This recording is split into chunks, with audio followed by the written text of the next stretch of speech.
Welcome to the One Revolution Name Tags chat. Today, I am joined by Kevin Bramble. Kevin was on the U.S. ski team with me, U.S. disabled ski team, now adaptive ski team, gold medalist in Salt Lake City, in Torino, in the downhill. He is a downhiller. That was idiot savant in some ways. He knew a line that nobody else knew. World champion downhiller as well. But he's also, like, back in the day, you started building your own stuff. I mean, I remember you coming onto the scene and you had a three-wheeled wheelchair that you had built. Did you always think that you were going to build your own stuff? Yeah, I had when I was first paralyzed, I had skied one season and I got back into town. I was on a Grove, another manufacturer's product way back in the day. And right off the bat, I did a local interview with a local newspaper girl, and she's like, well, what do where do you see yourself, in 5, 10 years or whatever, And I was like, well, I want to be a designer fabricator for sports equipment, and I want to be the fastest guy in the world. So it was kind of self-fulfilling prophecy for the most part. Is you just pick your goals and set towards them and go after it.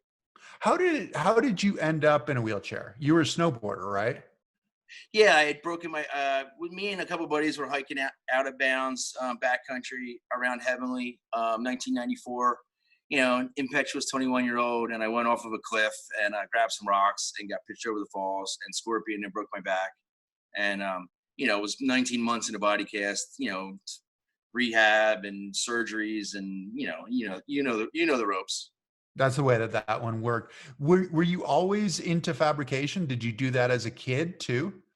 Yeah, I'd always, bicycles, had bicycles all my life, and was always building skate ramps, and my dad was a plumber, so I was always around, trades, working with my hands, and always had dirt bikes and four-wheelers, and was always tinkering with those and taking them apart and refabbing them, and it's a few of them turned into basket cases and had to be resurrected out of the backyard, but yeah, it's you set it aside and you return to it a little while later, and you forgot what you did or what you took it, how you took it apart, but that's the joy of sometimes doing it, is the getting it back together and the reward of pulling it off and then getting to be able to go enjoy it again.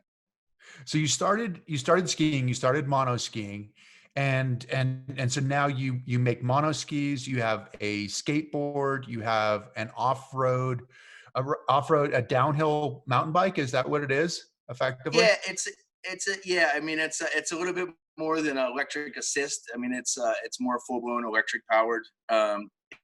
It's primarily it was made for downhill, right up the chair and bomb down. But I had raced downhill mountain bikes, years ago. Me and Johnny D and Coat back in the day, and we were always looking to be able to speed up a little bit more coming out of the turn. We were kind of like Fred Flintstone in the tire, like trying to go faster. We would come into the turns like a hot idiot because we were trying to conserve all of our speed. Whereas like a little bit of acceleration out of the turn get you right back up to speed really quick. So originally my idea was to make it kind of row power, and then lithium-ion battery technology kind of took off lately, and then the whole e-bike craze kind of hit, and I figured, well, why not make it, electric powered, not electric assist, and then more is always better. So, I had to go with a bigger motor and a bigger battery, and now it's a bit ferocious. Now there's a systematic beefing up of all the other parts that can handle the amount of torque that this motor's putting out. Do you have a speedometer on it? Because I saw you in a video, and I'm pretty sure you're breaking speed limits in a lot of places. Well, you're definitely on my street, but since it doesn't have a motor and make a bunch of noise, the neighbors wave. Yeah, it does. It does 40, I guess, but it gets there in a few seconds. I mean, it's instant power. Electric power is instant torque. There's no waiting for the motor to spool up, it just takes right off.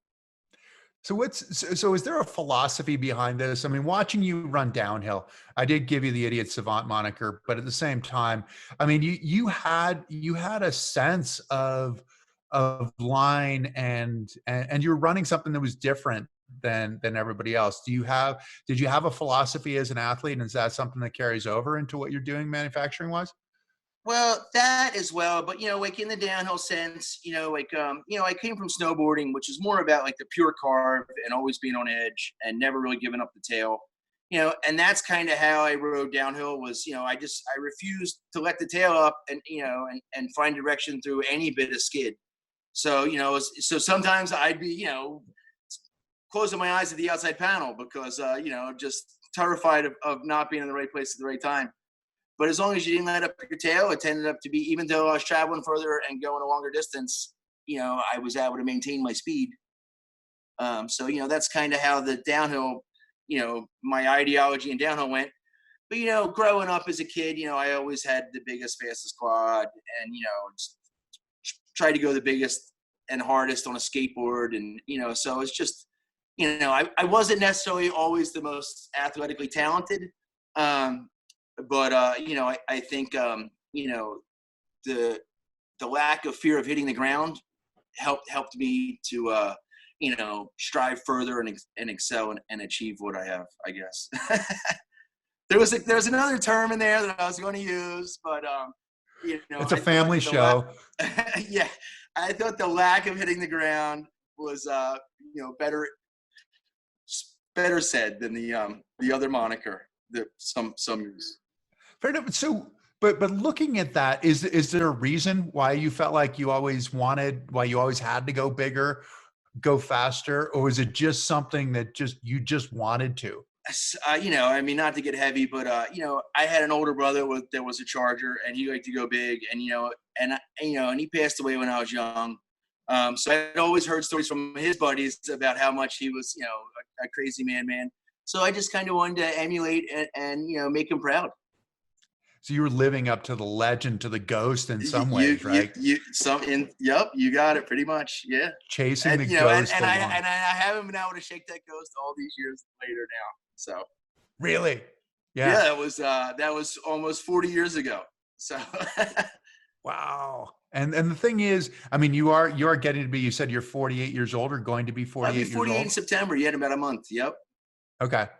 And things haven't changed any for you philosophy wise? I have. I've slowed down a little bit. I don't take as many foolish and uncalculated risks as I used to. I would like to come to retirement. I've been throwing around the idea of maybe making another run at competitive skiing. So I've been talking to Jardine about it. When I was going to come off the couch last winter, and then the situation hit.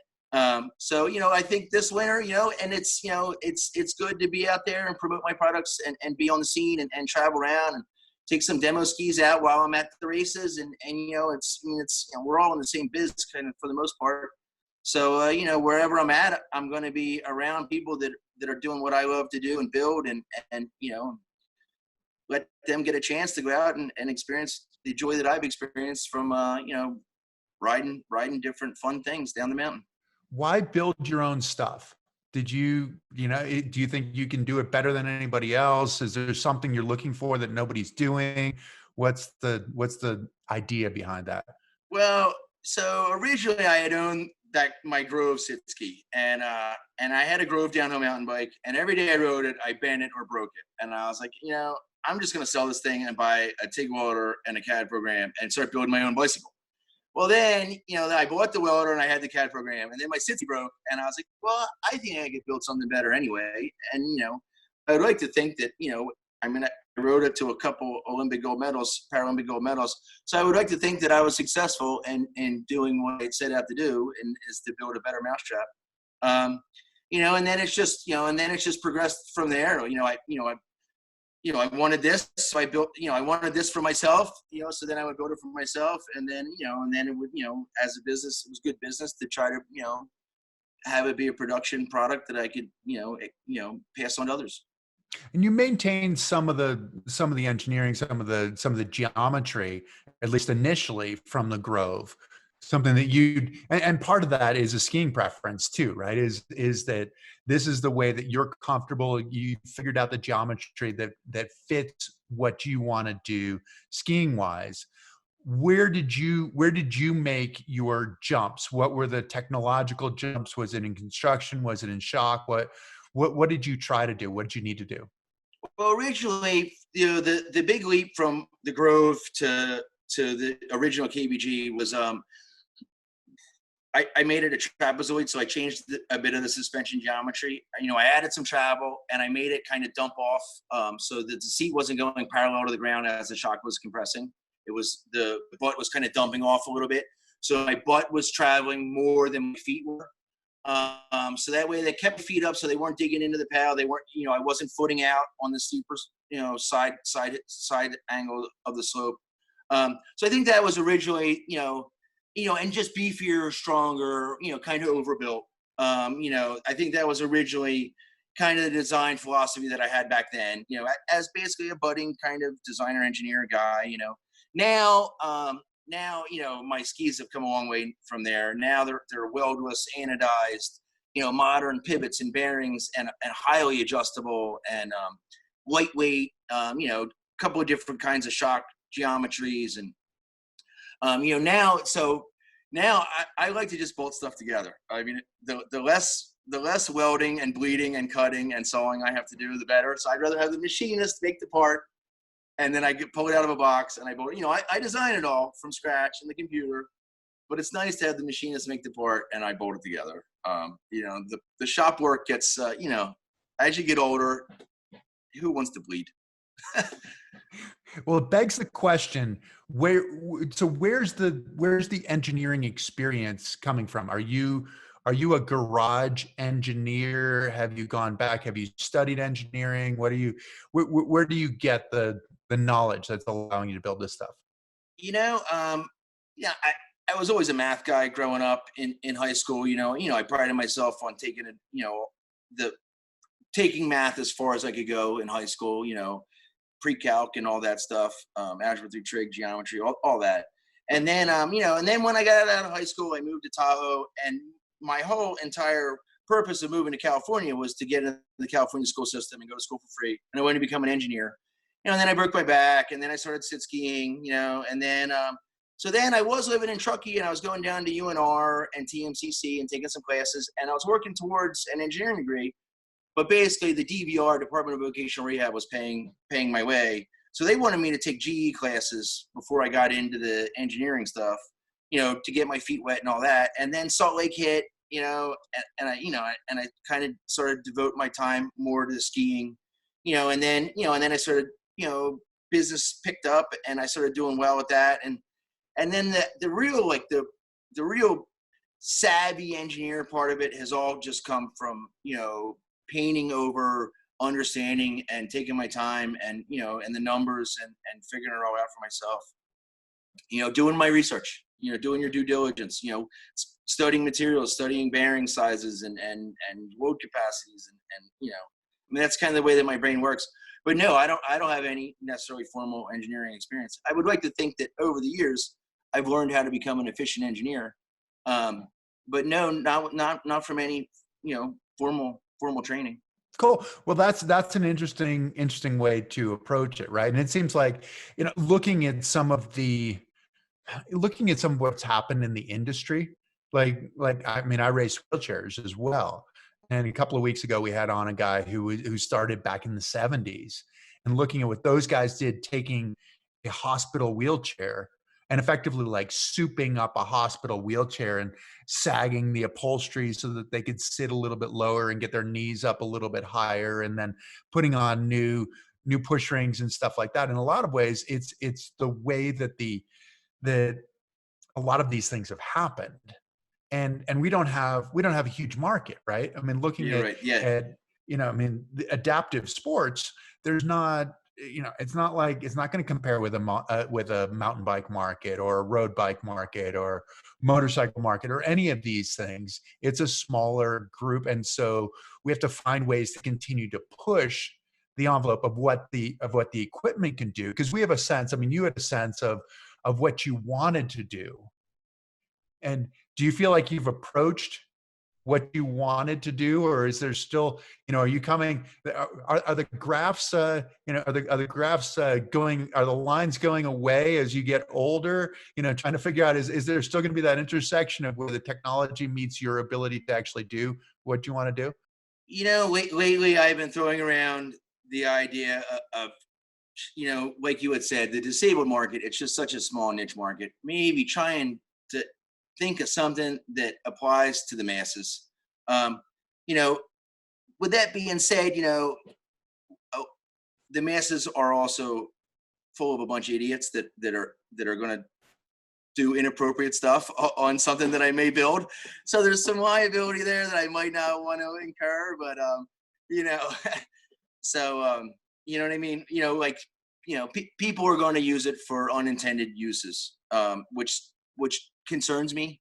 You know what I mean? Like, so that would be the one deterrent of doing something that does reach, the global population. Um, is But are people going to do more on it than you are going to do it? I mean, we talked about this before we went on, that you were the best crash test dummy that you could have. Yeah, like you had said though, I'm almost 48, so I'm not going to go out there and do the reckless stuff like I used to when I was 21. So it's the 21-year-old kids that are out there doing the reckless stuff, not the disabled kids, the able-bodied kids that are out there riding around on something that I build for able-bodied people that concerns me. Okay, well, how do you, so where are you going with your stuff? What is, do you have a favorite thing right now, or is it just kind of whatever you're building? The bike by far. It's just and the other gentleman that has one, he's his hashtag is always permagrin. It's like every time, and everybody that's like, my nephew's ridden it, my brother's ridden it, my friend Kate's ridden it. Everybody that rides it just comes back with a massive smile on their face, because it's just so much fun. I mean, it's just unbelievably fun. What makes it so much fun? Well, I mean, it's just, Honda and Suzuki and Yamaha, they all sell four-wheelers because they're a ton of fun. Well, this is a four-wheeler that's silent that you can ride around town. You know what I mean? I don't have the cops chasing me. The neighbors are waving to me. It's that fun. It's that kind of fun, but no one's chasing you down. And it accelerates so much more quickly than those other four-wheelers. And I mean, it's only 70, 80 pounds. I mean, like, I can pick it up in my shop and move it around, and I mean, it's, and there's not a gas cans and gas tanks and smells, and it's basically a glorified four-wheel bicycle. It's it's lightweight and very nimble and agile, and it handles like it's on rails, and I mean, it's just a blast to ride. I mean, it's incredibly stable. You can go out, you can I can mosey through town and take a ride in the evening, and if I had a dog, I could go walk my dog. That's what I always say is, whereas like the other downhill bikes that existed in the past, basically, unless you had a chairlift, they were almost no fun to ride. Hold on, this dog's gonna have to be pretty fast if you're gonna walk the dog with it, though. Well, yeah, a greyhound. A greyhound, you might need a greyhound. So you also have a skateboard, and I was looking at it, and not to, if you have a religion, it's going fast.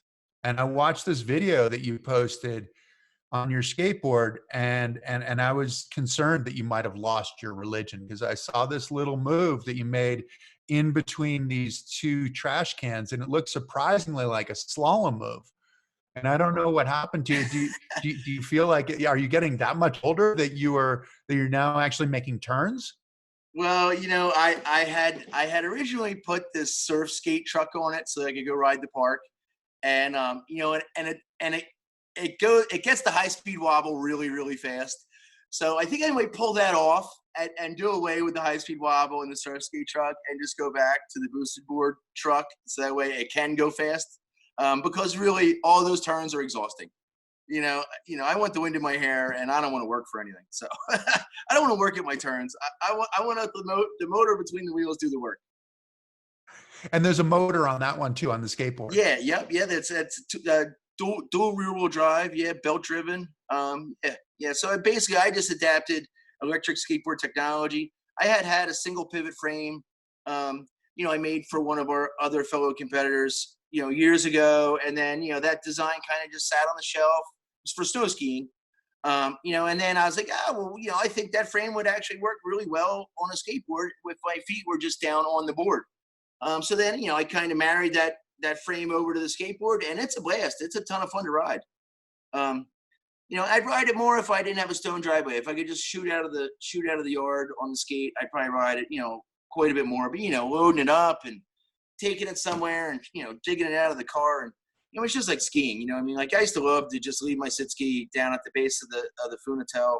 I could roll up to the hill and grab my ski, right there and not have to drag it out of the car and get it to the snow and all that mess. I mean, you know how it is. As we get older, those little things, the tenacity and grit, some of those logistical things can kind of deter you because, you just, especially as you get better, like with skiing, as you get better, there's not as much of a reward for going out and doing it because you're not learning anymore. So unless it's a really great day, a pal day, all the struggle and turmoil to get up to the hill, it's like to just point around on the groomer, You're going to do an e-assist for your chair then to make it easier to get these things wherever you need to get them? Or, do you have to solve these problems all along the way? The wheelchair thing, I used to have a suspended wheelchair. My philosophy is keep your wheelchair as absolutely as simple as possible, hence the three-wheeler. It's just day-to-day, moving it around, getting it in and out of the car, loading it yourself. Having other people help you get it in and out of the car, if need be. It's just way easier if it's absolutely as simple as possible. Lowest backrest you can get away with, narrowest seat. I'm a fan of the three-wheeler because it just goes in between the two seats of the car so much easier. It cuts down on the bearings that wear out and all, I mean, that's just my philosophy is keep it simple, stupid. I mean, especially when it comes to a wheelchair. Can we step back into the competition side? Do you have, you won gold medals in downhill in both Salt Lake and Torino. Do you have a favorite downhill? Do you look back on anything and say, that's the one, I nailed it? Well, yeah, definitely Torino. I was the night prior, I was like, I've never been a huge fan of ski racing. I much prefer ripping around on pal days with the boys. But you can't fill in the resume, for the most part, especially in our niche little world of disabled athletics, especially back then. Unless you had, the credentials, unless you put the medals around your neck. So the night prior to the Torino downhill, I was like, ski racing, this is, chicken soup, all that stuff. So then, the next day was a POW day, and I stopped around a bunch of POW laps prior to the race, and I raced into the start gate, and I went bombing down, and I just made a horrifically bad turn, and I went by the coaches with my hands up, like, I blew it. I was talking to them as I'm going by, like, it's it, it's over, I blew it. So then I just like completely stood on it and ended up making like some horrific amount of time in like the last 7 gates. And, prior to that, on that course, I had never made those last 7 gates because I had always come in too hot. So the only way that I was able to make those last 7 gates was because I made a mistake and it slowed me down. So, to come, mid-course, because it all goes by so fast, but also sometimes it seems like slow motion. So mid-course, after the mistake, I was like, oh, that's it. I blew it. It's over. There's no hopes of having winning or whatever. So then I just stood on it, and, I just let it go. And when I came across the finish line, I turned around and I looked, and I had won. So that one, is set apart just because mid-course, I really thought that there was no possible way I was going to be able to win.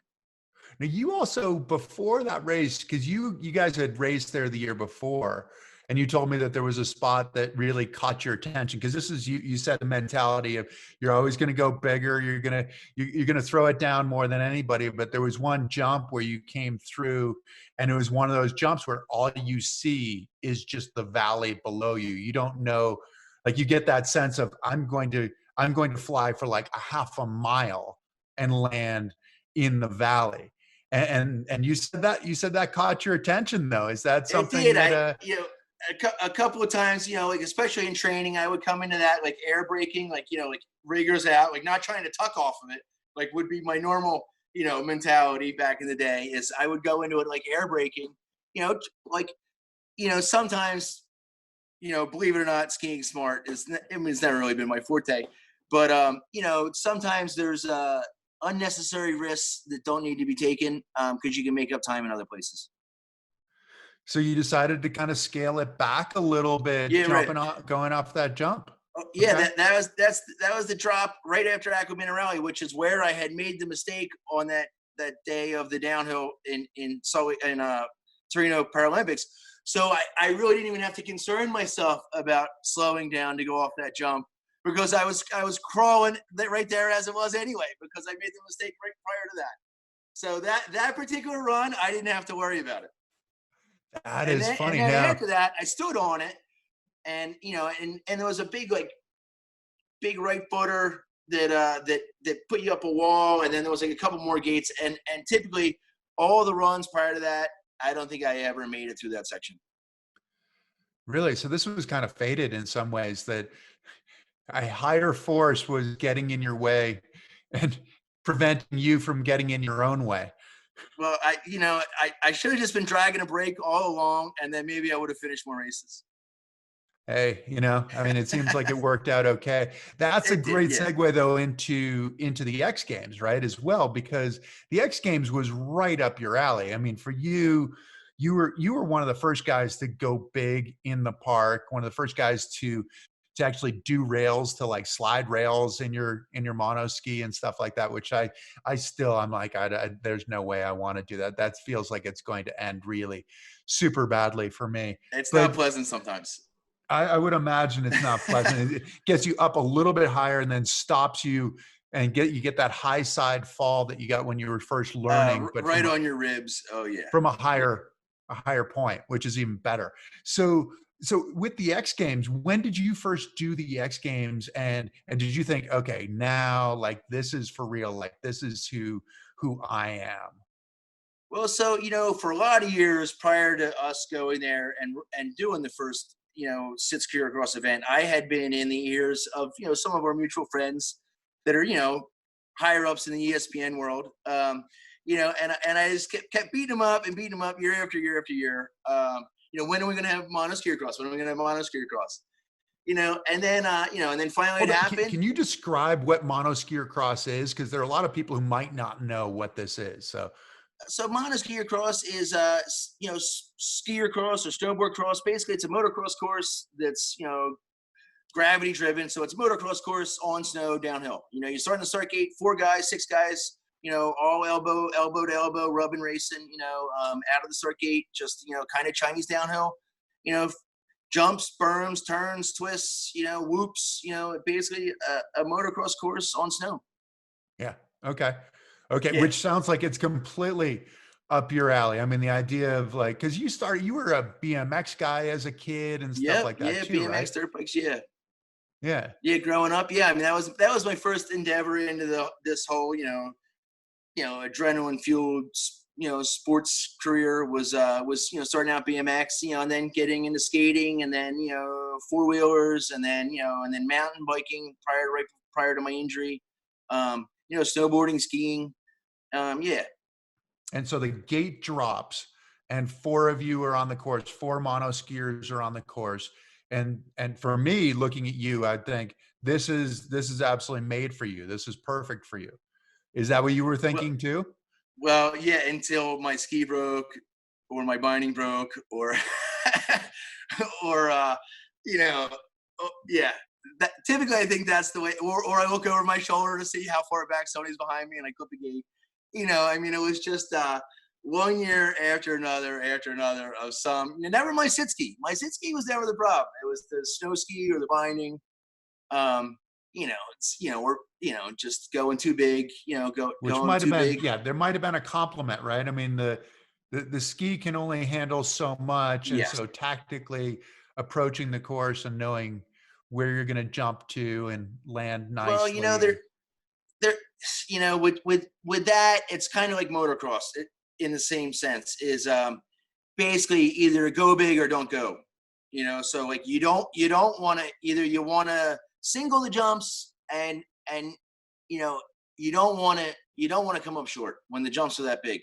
So really it's like you got to go as big as you possibly can to make the tranny of the landing, or else you're going to break something. And in the way that the courses were designed, they were typically designed more for skiers, Mhm. able-bodied skiers. So as the course progressed down the hill, the jumps got a little bit further and further and further apart. Where the skiers can pop the lip, press it and then pop it.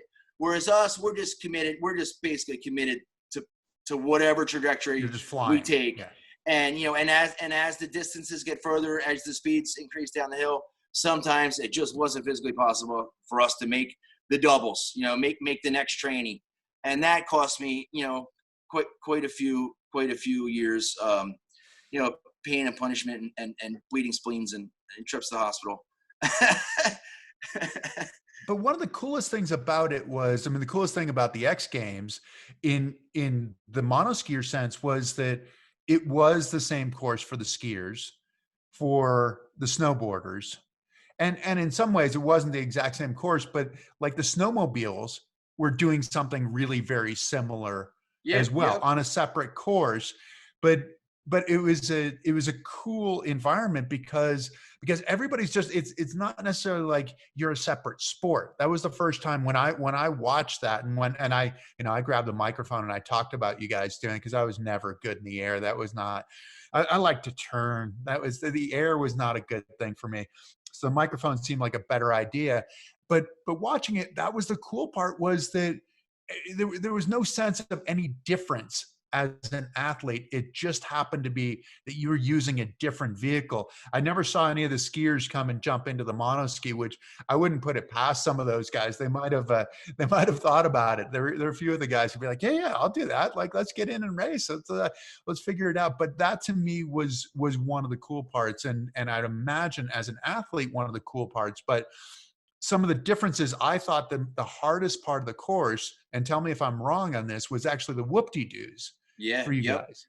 And a monoski, because you couldn't press anything, right? You can't press it. You can't press, and then or press and pop. To press one and then pop it so that you're doubling it. You know what I mean? So the press, pop, press. You know what I mean? So like single, double, single. You know what I mean? Like we're just like basically, maybe the first one you can kind of get a little bit of a press going into it. But then as soon as you start to get light on the next one, then you just start skipping off the tops, and that's where, that I bobbled a couple of times in the whoops, and it cost me the very last X Games that I was in. That's what cost me the gold was, I got loose in the whoops and ended up kind of off the course and had to get myself back on course. And, the European competitor came along and ended up passing me right there at that moment. And I just couldn't catch him after that. And the whoop-de-doos are, what is it? It's like 10 sort of similar kind of, symmetrical kind of jumps or bumps.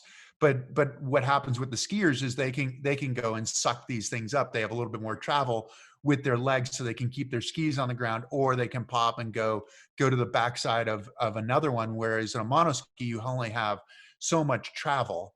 So once you maximize that travel, you're in the air and you're not necessarily flying far enough to land on the backside, which when you look at the course, as an able-bodied person, they look at the course and they're not necessarily looking at the whoops as a major problem. It's just sort of a different element.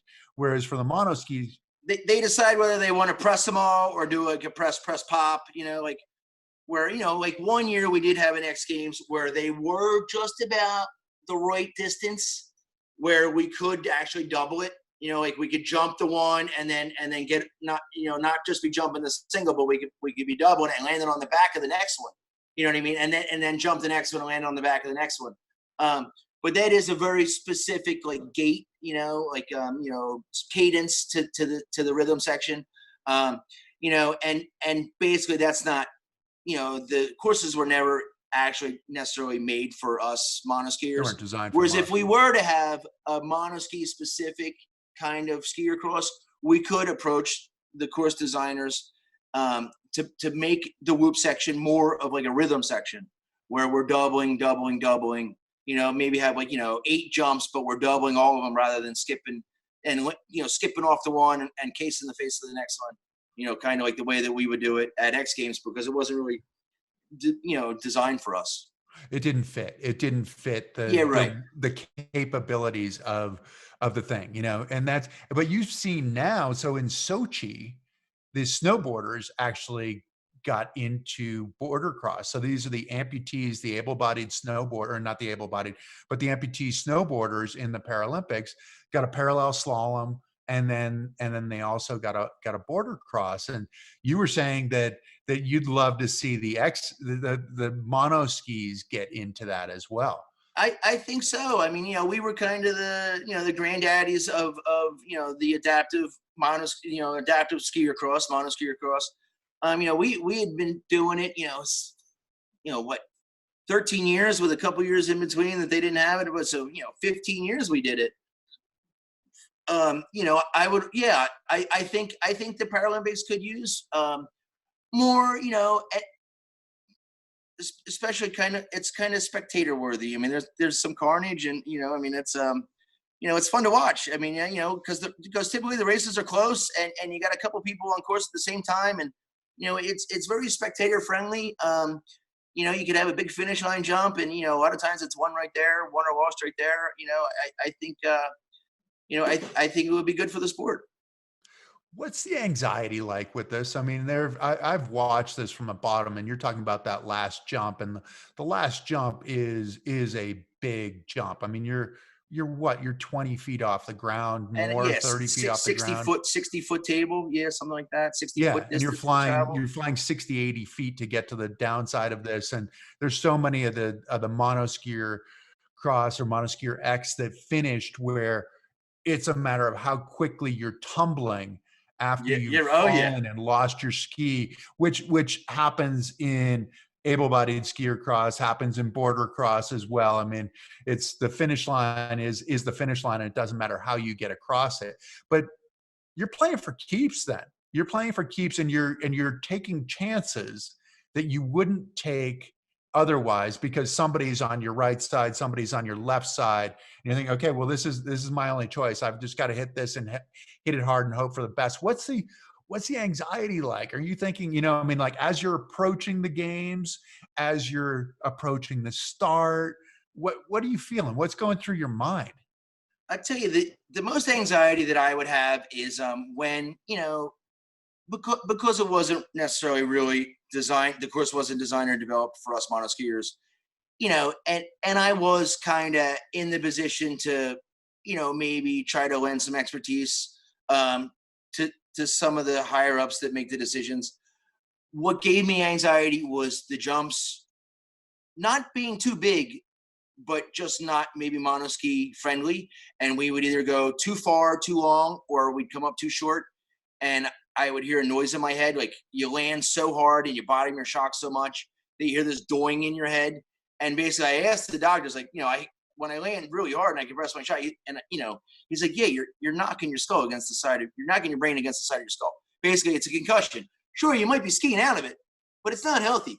So what would give me anxiety was, ended up punch drunk over the years because of me, knocking myself silly too many times. All for the, as I got older, maybe doing it for the glory lost its thrill. And then it was more about, trying to have it be calculated and more precise, and, not just throw myself off of something because I wanted to, or somebody asked me to, or there was prize money. Yeah, exactly. Did your image of yourself in some ways, and the image that you portrayed to others of going bigger than other people, did that make it more difficult for you to approach the X Games in a more calculated way? People Well, expecting certain things from you? I just always thought, that I had, a good shot of doing well. X Games, I mean, originally it was like, okay, it's my race to lose. Well, then after the year after year after year after year after year of the carnage, and it'll be like, well, this is your year. Well, no, it wasn't. So then it just became a running joke, like, sure, yeah, but we know it's going to happen. So so then the pressure, so then that kind of relieved the pressure, because then it was just like, well, we already know what's going to happen. So then I was just there to have fun and see my friends and have a good time and enjoy the week of the X Games. Whereas like at the Paralympic level, I was consistently going into the next downhill as the odds-on favorite. So there was a lot more pressure, you know what I mean? Like, that I would put on myself. Not that, anybody else ever put any pressure on me, But you know, I expected myself, to win. You know, I mean, I wasn't there for any other reason than to win. It wasn't about, the camaraderie, unfortunately, whereas now if I were to go back, or if I were to do it again, I would maybe take a bit more of that in, the enjoy the games and the camaraderie and the teammates and going to other events and seeing other sports played. And whereas back then I had one focus and one focus only, and that was to get out of my way. I'm here to win, and that was it. So now, as I've gotten older and more washed up, you know, that and to win the downhill, right? I mean, it was just, you were yes, really looking at one event. That was that's it. You got it. All my eggs in one basket. You can't say you're the fastest guy in the world if you win the slalom. So, no, you can't. so No. I know it well because I preceded you. you've won some downhills in your day. I did. In Lillehammer, I actually was the fastest raw time in the downhill. So I've said from then on, that I was the fastest monoskier in the world, and it was true. On that day, I was the fastest monoskier. So that's the way it works. So so what's next? I mean, you're talking about coming back. You're talking about coming back potentially into skiing. Why come back? Do you feel like you've missed something? You're talking about you missed some of the camaraderie. You might not have enjoyed the games as much. Do you feel like it owes you anything, or? Oh no, I don't think it owes me anything. I just, it would just, I'm back living in South Jersey, and during the winter, it's a small little resort beach town, and there's not much going on in the dead of winter. So it would just get me out on the road, and I could promote my products and just go out and have a good time and see a lot of old friends and meet some new ones, and go back to travel in the world and experiencing other cultures and countries, and just going out and having a good time, getting out of South Jersey for the winter. Getting out of that seems like a good choice. That's what a lot of us do. A lot of you around here get out of South Jersey for the winter. Seems like a good idea. I tried the Florida thing, that didn't pan out. So I'd rather go back to the mountains. Go back to the mountains, or really south of the border. Go surf somewhere for the winter, something like that. Go surf. Have you done some surfing too? And I've done a lot of surfing over the years. I don't surf as much as I used to. There again, when you're young and you don't want to let anything stand in your way. So dumping my surfboard in the water and then parking my truck and then leaving my wheelchair, and I come back and it's floating because of the tide. And nowadays I'll surf when I'm allowed to drive onto the beach and I can pull my surfboard out and go get in the water. But over the hills and through the woods, it's just too much sometimes. Around here, we're allowed to get beach permits. So September 15th, we're allowed to drive on the beach, and typically that's when the surf's the best anyway. So I think this year I'll end up surfing a bit more this year than I have in the years past. I've always had a boat, so this year is the first year I don't have a boat. So summer, September around here is the local summer. Everybody kind of leaves, and that's when the weather's the nicest. So in the past, I would just more or less enjoy, the boating season. But this year I decided not to put a boat in the water. So I think I'll go back to surfing a bit more. How do you surf? I ride a wave ski. It's a sit on top surfboard. And back when I was 6 years old, the guy that owned the local bike shop, that I raced BMX for, he had a wave ski, and no one knew what one. Able-bodied guy. No one knew what one was. And so I had surfed with him, and always saw him in the water on that. And so then when I was first paralyzed, I was like, I want to get a wave ski like Bruce was riding back in the day. So I ended up buying one. It was an able-bodied product. They were very popular in like Australia, South Africa. People around the world, able-bodied people, have been wave skiing for a really long time. It's just it never got hot in the U.S. And now, as it turns out, the disabled community has recognized the value of the wave ski. It's kind of exploded in the last few years. But yet I've owned a wave ski for 20 years now or something like that. And is this with a paddle or? Yeah, kayak paddle. Yeah, It's a sit on top kayak, but it's fiberglass, so it doesn't take on any water. You don't have to worry about bailing it. It's not even self-bailing. It's basically a surfboard with a bit more rocker and a seat well in it, and with little feet wells. Yeah. Yep. Yeah. So you're not so high up on it, where it's tippy. And so, I mean, I'd love to do it. It's on my list of things that I want to do. So I mean, no, me knowing you for a long time, and and understanding your disability, um, you would need a backrest. Like, I don't ride it with any backrest. You would need. So then, with that being said, with a backrest, climbing back onto it, It's more challenging. poses a problem, because then you got a backrest that's in your way to be able to, because you're gonna fall off of it. Like, I don't even roll it. Basically, if I get tossed off of it, basically I flip it back over and climb back on, and paddle away. So that would be my biggest concern for you, was you would need some sort of backrest, and then once you have to climb back onto it, how much is that backrest in your way? Exactly. Yeah. And I mean, like anything that we do, it's a matter of adapting your equipment and figuring out the equipment and, and the higher the level you are. So, like I'm T10, I barely have any stomach and back muscles versus you being an incomplete para. So you've got, some stomach, some back, some legs. I mean, and believe it or not, I rely on that. I use that leg a lot, especially for those kind of sports. Like, I can pull on I can pull myself back up, and I mean, it's actually posed a little bit of of an encumbrance in monoskiing, because I tend to push on my footrest, and then it kind of jockeys my hips sideways.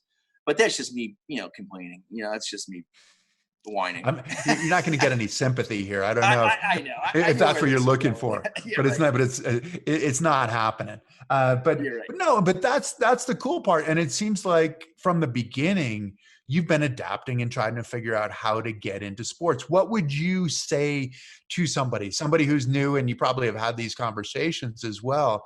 Once there's some equipment out there, but what would you say to somebody who wants to do something different? Like, what would be the advice? Just I mean, go after it. You know what I mean? Like, buy a TIG welder and a CAD program, and go to town. I mean, I welcome all. I welcome all and everyone to the community, and there are budding guys that reach out to me from time to time, like, and I'm more than gracious to give any bit of help whatsoever that I can. And whoever it is, I mean, I've been at it for a long time, and a lot of times, it's finding the resources to be able to accomplish what you want to accomplish, whether it be nuts or bolts or bearings, or metal or materials, or just knowing where to go for it. So Right. people have reached out and asked me, and I'm always gracious, and I'm more than happy to help in any way that I can. Well, and there were a lot of people who preceded you. I mean, you were lucky enough to be Yeah, able right. to jump into a monoski, jump into an off-road hand cycle, and maybe it wasn't exactly what you were looking for, but it was something that you didn't have to create it from zero. And that's often the hardest part, is creating something from zero. Are you how big is your company? Are you your company or I'm one man show. I'm shipping and receiving and invoicing and welding and fabricating and powder coating and grinding and sanding and bolting, and I'm just all by myself. you're okay? Which you know it it can be overwhelming sometimes, especially like come like October. No one's calling me in June or July for sit skis, which I wish they would, because they'd get a better deal. And then I'd have a little bit of time to get, but they want it yesterday in November. So sometimes I get backed up, and it weighs on me physically and mentally. Not being able to just, and it's not a product that I can just have already built sitting on the shelf and just throw. It would be an in service to the customer if I did do that, because then they wouldn't be getting something, you know, partially custom. You know what I mean? Like, yes, I mean, my frames are, they're all relatively similar, but I do, build every single one with the person in mind, their height, weight, color choice, seat size, you know what I mean? So sometimes I get backed up and I get a little overwhelmed and stressed out, but it's just, I would hope that people can understand that I am a one man show, and sometimes there's just not enough time in the day. And you're farming out some of these parts, though, you said, right now. Oh yeah. I farm out my CNC work, the anodizing and the CNC. But I do all my own welding, powder coating, the fab work, the cutting of the stuff that I weld. So the stuff that I farm out, and I get the seats, I have a supplier for the seats. I don't make those anymore. But I still have to like shape them and craft them. I mean, there's still some time involved with, I just get them raw. It's just a raw shape. And then it's just, everything takes a lot longer than even me that has done it for as much time as I have. It still takes longer than I ever estimate. You're like, that'll take 20 minutes. No, it takes an Never hour. takes. Are monoskis, do you sell the most monoskis? Is that your biggest market? Yeah. Oh yeah. Oh, by far. Yep. Yeah. I mean, the other stuff, the bike is just taking off. I've only sold, I only did a run of 3 initially. I sold one. I have one for myself. I have another one on the shelf. The skate, I sold a couple. I might get into doing some wheelchairs coming up here shortly. I did just do an all-terrain access chair. I'm not calling it a wheelchair. It's an all-terrain access chair. It's not necessarily intended for everyday use, and it's not. I'm not suggesting that it's a wheelchair. It's an all-terrain access chair with wheels on it.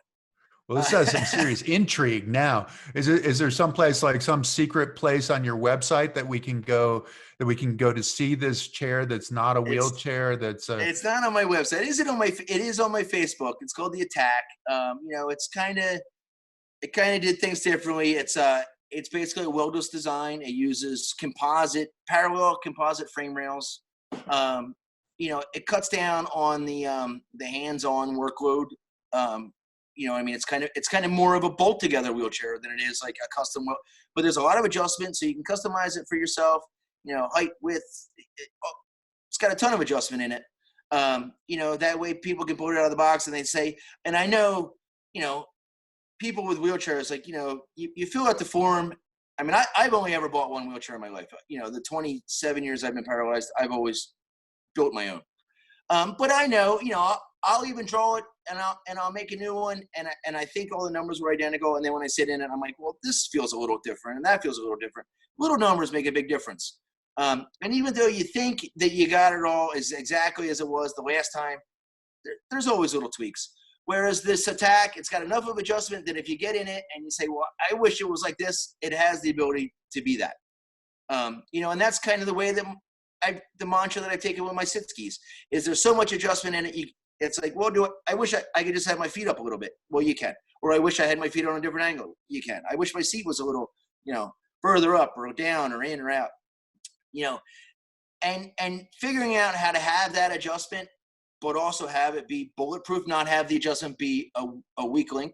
Right. It's part of the, where the engineering lies, I think a lot of times people throw in some adjustment and it's maybe, an afterthought, or it wasn't really integrated into the actual overall design. And then it becomes a weak link. And your stuff, your monoski, does it have all the adjustment that everybody else's does? It has by far more. It has more. My latest monoskis, yes, by far, hands down. No, but the one that you're skiing in. Yeah. One. Yeah. No, the original one, no. No. The one that you personally ski in, like right now, it has as much adjustment. Well, I don't own one. You don't own one. I don't know. I can't afford one. No. How many of these things do you sell in a year? How many monoskis? It depends. I do runs of 20. For a season, 20, 25, 30. When me and Chris were kind of in business, enabling technologies, we would do runs of more, but we realized that it took a little bit. There was a bit too much inventory sitting on the shelf, collecting dust. So yeah, I do runs of 20. Okay. Yeah. Do you have, when you started this whole thing, and when you're going now, do you have any sort of heroes that you're following in terms of, people who've done the design work, people who've done the athlete stuff? Do you pattern yourself after anybody, or is it something you're making up as you're going along? I make it up as I go along. I mean, there are a few of us that have paved the way. I mean, I always appreciated what you and Johnny D, and Martinson and Bonas and Sarah and Candace and Wellesley, the big names, the guys that I've been able to stand on the shoulders of to see further.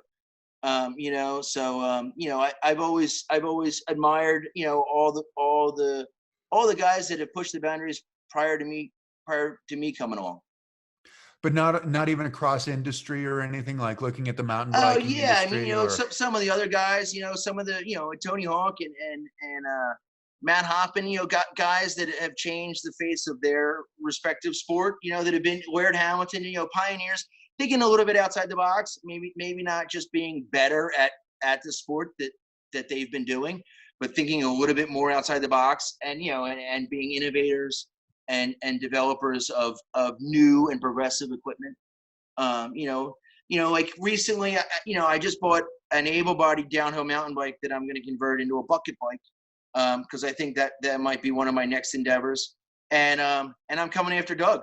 So I'm tired of watching him win, and I mean, I'm sure I'll probably get, I don't know, have my ass cleaned up by Doug Henry. But I'm going to give it my best go.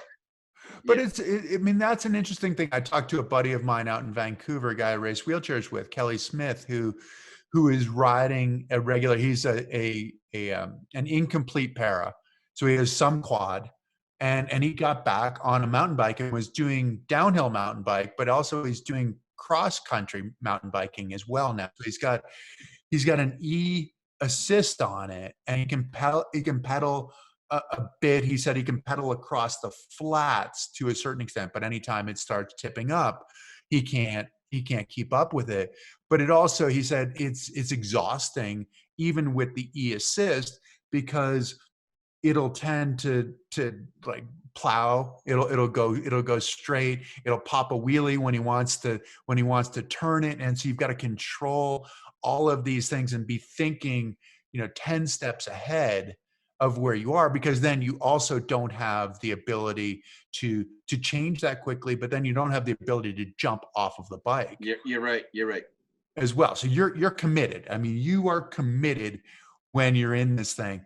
But that's the cool stuff. I think that, like, when we were skiing, in a lot of ways, I felt like I knew what was happening.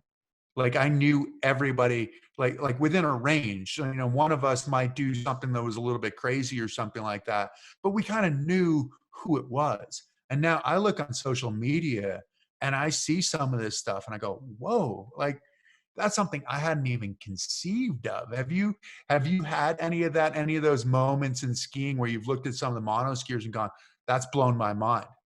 Yeah, the stuff that Jay's doing, Jay Ra, he's taking it to the next level.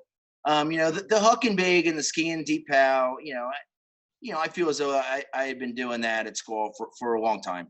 That stuff doesn't necessarily, impress me as much as what Jay's doing. Jay's definitely progressing it in the park, and the off axis stuff. Yeah, without a doubt. Yep. Yeah, he's riding his KBG homage to to impressive stuff out there in Lake Tahoe. Yep.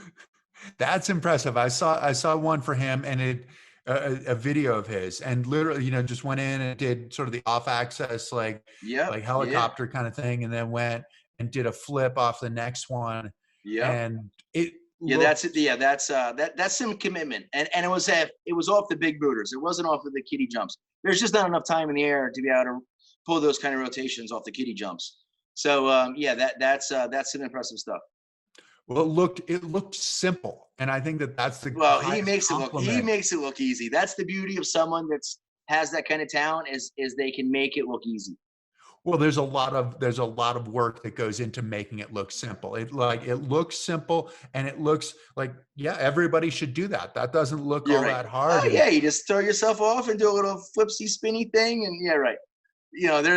I know, as the guy that builds the Sitski for him, I know that there's been some incidences that that necessarily not everybody has seen. It's definitely not as easy as it looks. No, and obviously these guys are starting in a foam pit. I'm assuming that Jay is as well, right? I don't believe so. Really? Yeah, Okay, because that's I think he just started throwing himself off the park jumps. I mean, from what I believe. okay, interesting. Because we Because would I've looked talk, at and he'd be like, I'm almost there, the rotation. And none of it was ever a mention of a foam pit. It was always out on the hill, at Squall or, Boreal, wherever. It was always, on snow, committing to it on snow. It was never did he mention the foam pit to me. because almost there is really bad. Oh When yeah. when Yeah. you're talking about a full Oh 360 yeah. rotation, or when you're Yeah. talking about trying to do a flip, like I almost got it. Like if you're landing in the water, if this is off the diving board, okay, almost there is fine. If you're doing it in a monoski, that just, I mean, it's what you're talking about, the concussions, the head injuries, the shoulders, the everything. Yep. Yeah. I mean, I have two, you know, serious shoulder injuries right now as I speak. One's completely blown out, the other one's partial tear.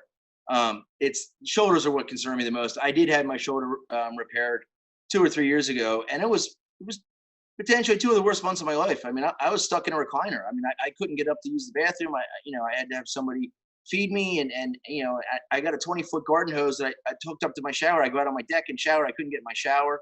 I mean, it was a difficult 2 months. I mean, for an able-bodied person that has a shoulder surgery, sure, you strap it down and you stand up and you walk here and you walk there, and you can get on with your life. But for us, a shoulder injury is catastrophic. So it's the shoulders that worry me the most now, especially that's what I would always say to Jay, like you'd be like, oh, why don't you come into school? We'll do this. I was like, I'm almost 50, man. My shoulders have seen enough abuse. I'll go ski the big lines and I'll huck in the PAL. But the spinning and the twisting on the off the park tables, I think I'm over it. I think that sounds like a good idea. Well, Yeah. thanks a ton for joining us, Kevin. This has been really interesting to see, the competition, the X Games, the building of equipment, and continuing. Because the thing is, when you're building this equipment, what you're doing also is you're giving somebody else that opportunity to go into the park and go do some of these things that continue to push the sport forward. And that's the multiplier in a lot of ways. That's the legacy that you can leave. So I think that's one of the more rewarding aspects of it all is to hear people come back to me and say, whether it be a mother or a father or the athlete themselves, how I pulled a smile on their face and changed their life, and they never realized that they were going to be able to enjoy as much as they've been able to, because I provided them with the product to be able to go out and access what they want to do. yeah, figure out what they want to do. I think that seems like a great way to encapsulate this whole thing, is figure out how you can do what you want to do. And then just systematically set about it, and don't get discouraged. Just keep pushing. Exactly. Well, thank you for joining us. Thank you Thank you, to the Chris. Thanks audience. for having me, and let's keep in touch. Exactly. We'll keep in touch. And for the audience, you guys can check this out. It's streaming live now. It'll be on the One Revolution page. It will also be on YouTube.